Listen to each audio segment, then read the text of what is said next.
વાત કચ્છની કરીએ, જ્યાં ફરી એક વખત ધરાધ્રુજી ઉઠી. કચ્છમાં અનુભવાયો છે ભૂકંપનો આંચકો, લોકોમાં ડરનો માહોલ. કચ્છમાં ફરી એક વખત ધરાધ્રુજી. કચ્છ જિલ્લામાં ફરી એક વખત ભૂકંપનો આંચકો અનુભવાયો છે. પૂર્વ કચ્છના ભચાઉમાં અનુભવાયો ભૂકંપનો આંચકો. 10:19 અનુભવાયો ભૂકંપનો આંચકો. 2.8ની તીવ્રતા રિક્ટર સ્કેલ પર માપવામાં આવી છે અને ભૂકંપનું કેન્દ્ર બિંદુ ભચાઉથી 9 કિલોમીટર દૂર નોંધાયું છે.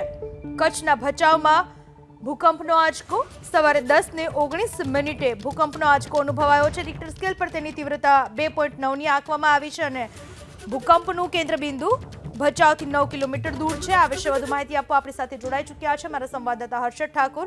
હર્ષદ, કયા કયા વિસ્તારોમાં ભૂકંપના આંચકાનો અહેસાસ થયો છે?